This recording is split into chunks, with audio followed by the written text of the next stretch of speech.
Assalamualaikum warahmatullahi wabarakatuh. Perkenalkan, nama saya M. Fahri Bugia Usta, NPM A1G025009. Nah, di video kali ini saya akan membahas materi mengenai manajemen pendidikan dasar, menengah, dan tinggi dengan matkul pengembangan pendidikan, dosen pengampu Bapak Dr. Muhammad Kristiawan. Oke, simak videonya sampai habis ya. Jadi kita harus mengetahui dulu apa sih itu manajemen pendidikan. Manajemen pendidikan adalah proses mengatur sekolah agar tujuan pendidikan tercapai. Sekolah bukan hanya tempat belajar akademik, tapi juga tempat warisan budaya, pembentukan karakter, dan penyiapan generasi penerus bangsa. Nah, fungsi dan tujuan pendidikan terdapat pada UU Sisdiknas 2003 Pasal 3. Fungsinya yaitu mengembangkan kemampuan dan membentuk watak bangsa yang bermanfaat. Tujuannya mencetak manusia beriman, bertakwa, berakhlak mulia, sehat, berilmu, cakap, kreatif, mandiri, demokratis, dan bertanggung jawab. Jadi, pendidikan tidak hanya mengajarnya akademik, tetapi juga membentuk kepribadian.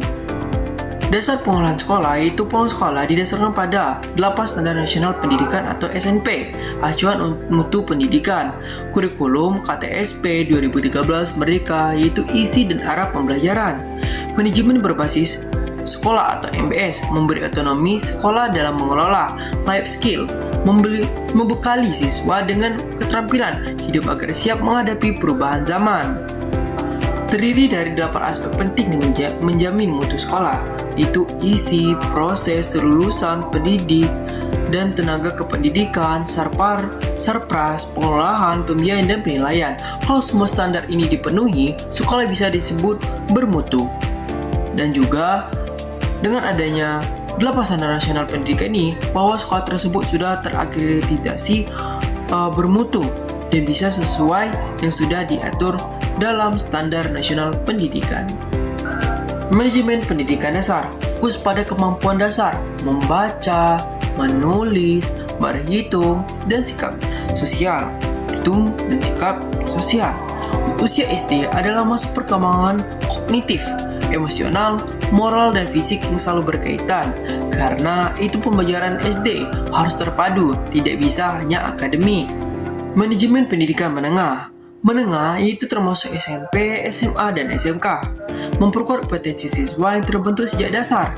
Ditekankan pada good governance, pengolahan transparan dan akuntabel, ICT, pemanfaatan teknologi, sekolah penggerak, dan MBS, inovasi manajemen sekolah. Tujuannya agar siswa siap kuliah atau langsung masuk dunia kerja.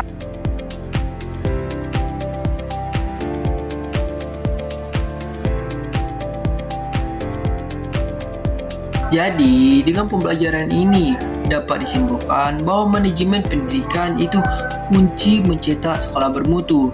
Jadi, dengan adanya manajemen pendidikan ini sudah diatur bagaimana tahap standarnya, pengolahannya. Jadi, sekolah itu bisa dilihat dari mana sistem kualitasnya, yaitu dengan adanya manajemen pendidikan ini kunci mencetak sekolah bermutu, yaitu pendidikan dasar, memberi bekal dasar.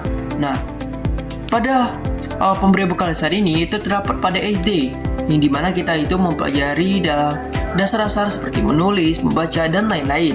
Selanjutnya pendidikan menengah memperkuat potensi siswa, yaitu agar mengembangkan siswa tersebut, agar mengembangkan siswa lebih memahami lagi tentang dunia tidak hanya akademik tapi dunia luar, dan juga membentuk karakter siswa itu sendiri dan lain-lain. Itu pendidikan tinggi mengembangkan keahlian profesional. Semua jenjang saling berkesinambungan, jadi manajemennya harus terarah dan sesuai kebutuhan zaman.